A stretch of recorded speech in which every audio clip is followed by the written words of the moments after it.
Good morning friends. हम यहाँ पर हैं यूपीएससी मैनिया में, आपके अपने कम्युनिटी चैनल में। हम फिर आज आए हैं 28 अप्रैल 2020 के न्यूज़पेपर को डिस्कस करने।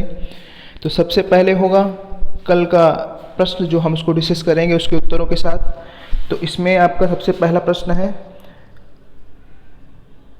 जीईएसी किस मंत्रालय के अंतर्गत तहत आती है? तो हमने डिस्कस किया था जीईएसी आपका कृषि मंत्रालय के अंतर्गत नहीं आएगी, पर्यावरण मंत्रालय के अंतर्गत आएगी। इस चीज़ को आपको ध्यान देना है। तो बी ऑप्शन सही हो जाता है। अगला प्रश्न है, न्यायाधीशों की नियुक्ति के संबंध में निम्न कथनों पर विचार कीजिए। सर्वोच्च न्यायालय तथा उच्च न्यायालय के न्यायाधीशों की नियुक्ति राष्ट्रपति करता है। जी बिल्कुल सही है, नियुक्ति राष्ट्रपति के द्वारा ही होती है। इनकी नियुक्ति कोलेजियम व्यवस्था के अंतर्गत होती है। बिल्कुल ये भी सही है। राष्ट्रपति पर कोलेजियम का सुझाव बाध्य नहीं होता है।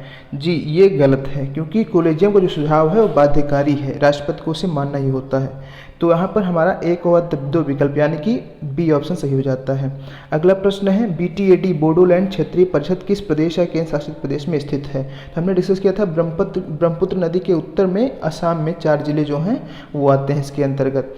अगला हमारा जो है डिस्कशन आगे बढ़ते हैं, उसी क्रम में हम द हिंदू न्यूज़पेपर को शुरुआत करेंगे। सबसे पहली न्यूज़ है, Modi hints graded exit from lockdown says danger not over.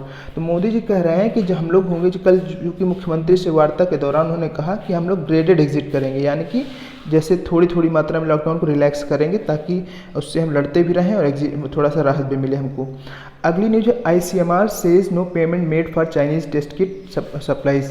तो जैसे कि देखिए काफ़ी कंट्रोवर्सी जनरेट हो रही है कि टेस्ट की जो वैल्यू थी वो 245 रुपये की जो एंटीबायोटिक टेस्ट किट आती है, लेकिन उसको ICMR को 600 रुपये में चाइनीज़ कंपनी ने बेचा।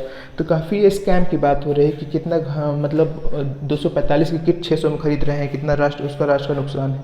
तो ICMR ने क्लेरिफाई किया कि हमने कोई भी अभी तक जो है कि मतलब पेमेंट नहीं की है, ये चीज़ क्लेरिफाई किया है। अगली news, centre pitches for home isolation of mild cases. तो केंद्र कह रहा है कि जो माइल्ड केसेज है जिसमें ज़्यादा सिम्टम्स नहीं है, ज़्यादा समस्या की बात नहीं है, उसको होम आइसोलेशन में आप छोड़ दीजिए। अगली न्यूज है, RBI opens 50,000 crore liquidity tap for mutual funds. तो जैसे कि हमने डिस्कस किया था, फ्रैंकलिन टेम्पल्टन इशू था, म्यूचुअल फंड में समस्या थी। तो उसमें क्या हुआ है, RBI ने अभी एक मतलब 50,000 करोड़ का लोन देने की बात की है, यानी कि हम रेपो ऑपरेशंस के माध्यम से बैंकों को देंगे और बैंक म्यूचुअल फंड हाउसेस को दे सकते हैं ताकि समस्या से बचा जा सके। अब हम जानेंगे RBI के बारे में थोड़ा सा। तो RBI क्या है? RBI आपका RBI एक्ट 1934 के तहत 1935 में इसका गठन हुआ था। तो RBI गठन कब हुआ था? 1935 में। ये चीज़ आपको ध्यान देना है। इसके वर्तमान गवर्नर कौन है? शक्तिकांत दास। इसका हेडक्वार्टर कहाँ पर है? मुंबई में। और अगला जो है चीज़ है कि जैसे इसका कार्य क्या है RBI के, तो RBI का सबसे प्रमुख कार्य है ये कि वित्तीय व्यवस्था को रेगुलेट करना, कि यानी कहीं भी कोई गड़बड़ी ना हो, कोई बैंक जो है बैंकों की स्थिति ठीक रहे, वित्तीय व्यवस्था सारी कंट्रोल करना, वो चीज़। और उसके बाद ये सरकार के बैंक के रूप में कार्य करती है, यानी सरकार को कोई लोन चाहिए तो सरकार को लोन देती है। और ये बैंकों की बैंक की तरह काम करती है, यानी बैंक को भी अगर लोन चाहिए होता तो किससे लेंगे? RBI से लेंगे। और ये मुद्रा की छपाई, करेंसी प्रिंटिंग का कार्य करती है। एक चीज़ आपको इसमें ध्यान देना है कि जो सिक्कों की ढलाई होती है और 1 रुपये की जो नोट की छपाई होती है वो RBI नहीं करती है, वो गवर्नमेंट ऑफ इंडिया करती है। गवर्नमेंट ऑफ इंडिया और RBI दोनों अलग अलग संस्थाएँ हैं, ये आपको ध्यान देना है। इसके साथ जो विदेशी मुद्रा का रक्षण करती है, यानी जो उसका कस्टोडियन होती है फॉरेन करेंसीज का, वो RBI होती है। तो ये सब प्रमुख कार्य हैं RBI के। अब हम चलें अगली न्यूज़ की तरफ। अगली न्यूज़ ये लोकल न्यूज़ है, हमारे लिए उतना इंपॉर्टेंट नहीं है। अगली लोकल न्यूज़ में है, Netflix told to reply plea against web series. तो एक वेब सीरीज़ रिलीज हो रही है नेटफ्लिक्स पर, उसका नाम है आपका हंसमुख। तो उसमें जो है क्या कहते हैं, मतलब वकीलों के बारे में थोड़ा सा वकीलों की इमेज को गंदा करके दिखाया गया है, तो उस पर एक आरोप लगाया गया है। तो इसमें हमको जानना ये है, नेटफ्लिक्स क्योंकि ओवर द टॉप ये काउंटर मतलब OTT प्लेटफॉर्म बोला जाता है इसको, तो ये काफ़ी चर्चा में रहता है, आपको ध्यान देने की आवश्यकता है। अगली news, ITI makes low cost aerosol box face shield. तो उड़ीसा के बेरहमपुर में एक ITI है, उसने एक सस्ते बजट का एरोसोल बॉक्स और फेस शील्ड बनाया है। वो एरोसोल बॉक्स क्या होता है, फेस शील्ड क्या होता है, हमको जानने की आवश्यकता है। एरोसोल बॉक्स क्या है, इस समझ लीजिए आप, इस तरह एक कांच का बॉक्स होता है, या आप इस बॉक्स में जैसे जो भी कोविड पेशेंट रहते हैं उनको क्या करना पड़ता है, हमको वेंटिलेटर लगाना पड़ता है वेंटिलेटर में। तो वेंटिलेटर के दौरान इंट्यूबेशन किया जाता है। इंट्यूबेशन क्या है कि उनके ट्रैकिया में यानी विंड पाइप में, इनकी श्वास नली में ट्यूब डाली जाती है। तो ट्यूब डालने के दौरान जब वो पेशेंट मुंह खोलेगा तो उससे वायरस जो है डॉक्टर्स के भी ट्रांसमिट हो सकता है। तो इससे बचने के लिए क्या किया जाता है, जब इंट्यूबेशन किया जाता है यानी उसकी श्वास नली में ट्यूब डाली जाती है, उस दौरान इस बॉक्स को सर जो है सर के ऊपर ये बॉक्स रख दिया जाता है और बॉक्स के अंदर ही से ही हाथ डाला जाता है, ताकि जब मुंह खोलेगा तो ऊपर बॉक्स की कवरिंग रहेगी तो वायरस बॉक्स के अंदर ही रह जाएगा और जो है डॉक्टर्स सेफ रहेंगे। तो ये एरोसॉल बॉक्स है। और फेस शील्ड क्या है, ये सीधी तरह आप इस तरह समझिए जैसे हेलमेट हम लोग का होता है, तो उसी प्रकार जो हेलमेट का आगे कांच होता है तो उसी प्रकार एक शील्ड होती है जो आपकी फेस की रक्षा करती है। ये थी न्यूज़। अगली न्यूज़ हमारी है data of virus patients in Kerala leaked. तो जो केरला में वायरस पेशेंट का जो डाटा है वो लीक होने का मामला आया कि जैसे जो पेशेंट रिकवर किए हैं उनके उस मोबाइल नंबर पर फ़ोन कॉल्स आ रही हैं, तो इससे कहा जा रहा है कि लीक हो गया है वायरस डाटा, जो डाटा है पेशेंट्स का। तो इसमें हमको जानने की आवश्यकता ये है कि जो निजता का अधिकार है, राइट टू प्राइवेसी, ये सुप्रीम कोर्ट द्वारा घोषित है कि ये फंडामेंटल राइट है, आपका मौलिक अधिकार है और इसका उल्लंघन नहीं किया सकता है। इसका उल्लंघन करने पर आप अनुच्छेद 32 के तहत सुप्रीम कोर्ट में या अनुच्छेद जो है 226 के तहत आप हाई कोर्ट में अपील कर सकते हैं और आप उसके लिए रिट फाइल की जाएगी, रिट दायर की जाएगी सुप्रीम कोर्ट के द्वारा आपकी रक्षा, आपके अधिकारों की रक्षा के लिए। अगली न्यूज़ है lockdown deprives Maoist of rations and revenue flows. तो जो माओवादी हैं, जो झारखंड में, छत्तीसगढ़ में यहाँ कुछ माओवादी हैं, तो लॉकडाउन की वजह से वहाँ उनका राशन उपलब्ध नहीं हो पा रहा है, तो उनको वो भी काफ़ी प्रभावित हो रहे हैं। तो किसी दिन हम माओवाद की कहानी, माओवाद का जन्म कैसे, नक्सलिज्म में सब जन्म हुआ, एक विशेष वीडियो में डिस्कस करेंगे। अगली न्यूज़ है केरला से police beats ease lockdown in blues in Pathanamthitta. तो पठानमथिट्टा एक जगह है केरला में, वहाँ पर क्या किया है पुलिस वालों ने बहुत अच्छा कार्यक्रम चलाया है कि जो लोग भी लॉकडाउन में हैं, लोग पैनिक हैं, लोग घबराए हुए हैं कैसे होगा प्रभु, अब आगे कैसे होगा। तो उस दौरान में वो लोग क्या कर रहे हैं, एक अपना ड्रम मतलब अपनी टीम बनाए हैं लोगों का, और उस लोगों की टीम में जाके गाना बजाना ये सब करते हैं, ऑर्केस्ट्रा शोज ये सब करते हैं ताकि उनका मनोरंजन होता रहे। अगली न्यूज़ हमारी देखिए, ये एडिटोरियल, इसको मैं अलग वीडियो में डिस्कस करेंगे। अगली न्यूज़ है returning migrants a threat to rural areas. तो जैसे कि कल सीएम की बैठक थी तो उसमें भी डिस्कस हुआ, उसके बाद मिनिस्ट्री ऑफ होम अफेयर्स गृह मंत्रालय ने भी जारी किया, सुप्रीम कोर्ट को जो है वो मतलब उत्तर में फाइल किया है कि जो माइग्रेंट्स रिटर्न हो रहे हैं, वापस हो रहे हैं दूसरे राज्यों से, ये समस्या का कारण है क्योंकि ये अपने साथ बीमारी के वायरस को ले सकते हैं ग्रामीण इलाकों में, जो कि ग्रामीण इलाका भी काफ़ी हद तक बचा हुआ है इससे, और ये एक समस्या का जो काम हो सकता है। अगली न्यूज़ है India among top 3 military spenders report. तो एक Stockholm international peace research institute है, स्वीडन का एक इंस्टीट्यूट है, ये रक्षा बजट या रक्षा संबंधी शोधों पर कार्य करता है कि यानी किस देश ने कितने रक्षा क्षेत्रों पर कितना रुपया खर्च किया, टॉप एक्सपेंडर कौन है, ये सब चीज़ें देखता है।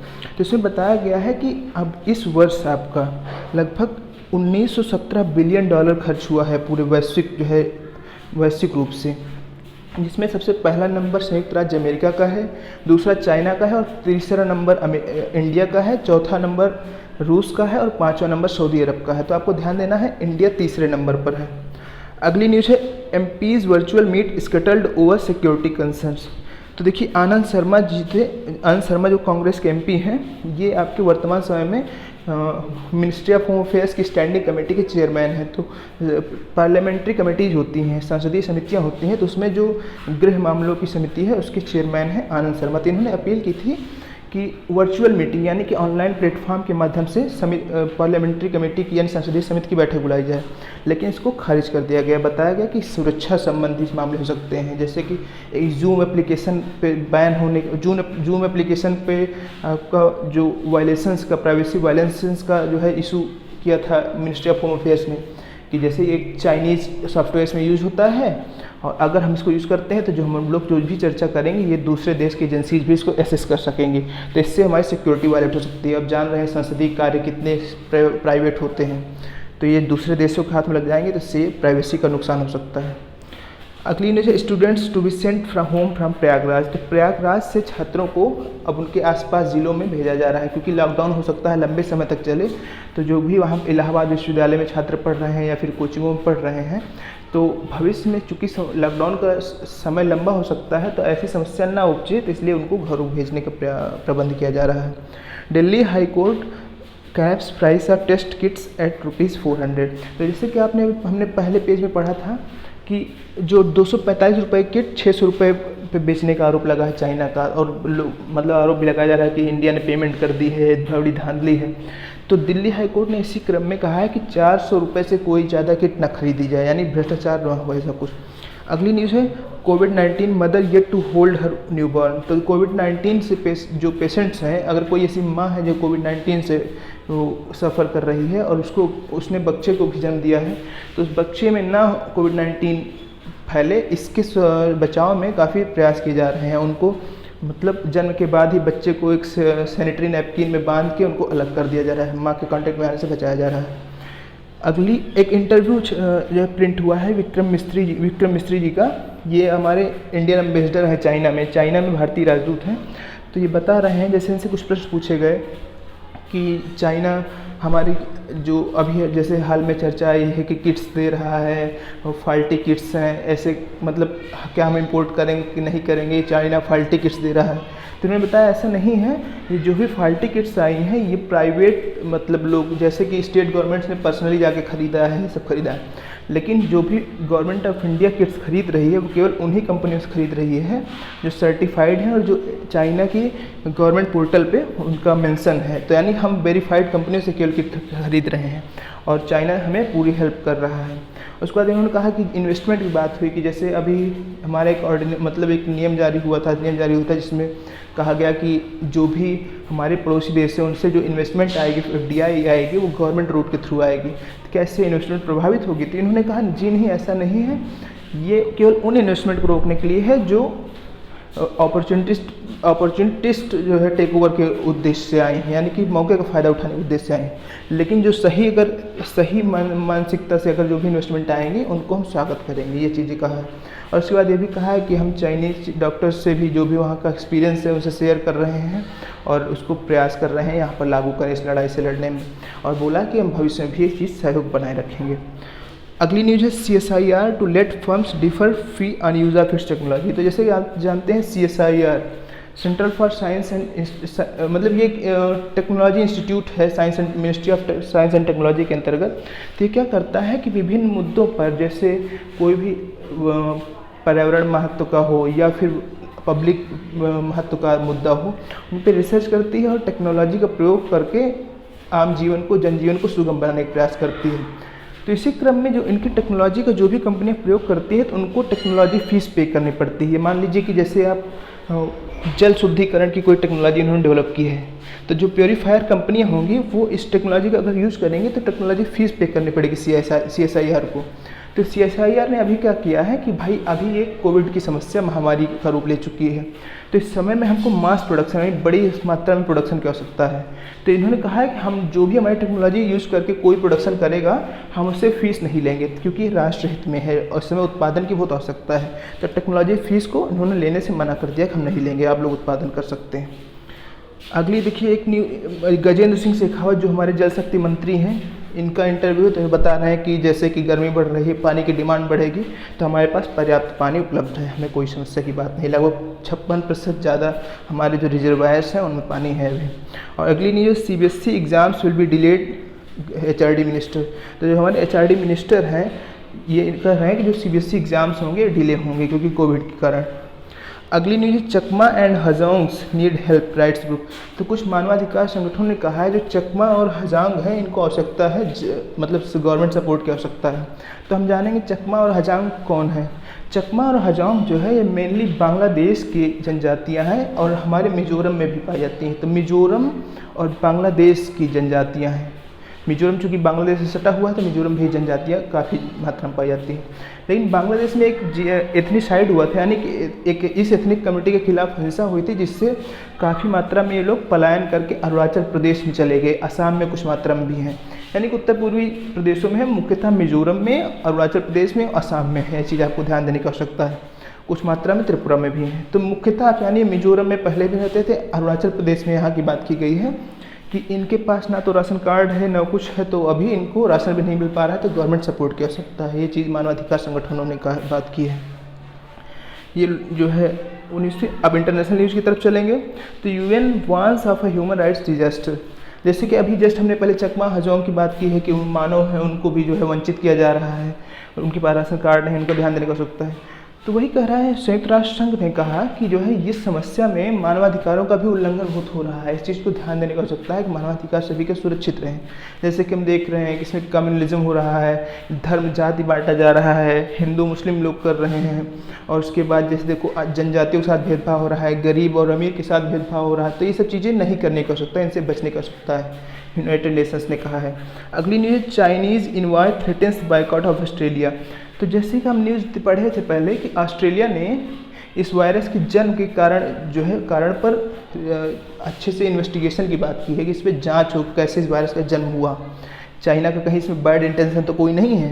तो यूएसए हमेशा से कह रहा है, तो ऑस्ट्रेलिया भी यूएसए का पक्ष जो है मजबूती से रख रहा है। तो अब चाइना ने कहा है कि अगर आप ऐसे करते रहेंगे तो हम आपका बायकॉट करेंगे, मतलब इसको विरोध करेंगे, ये चीज़ कहा है चाइना ने।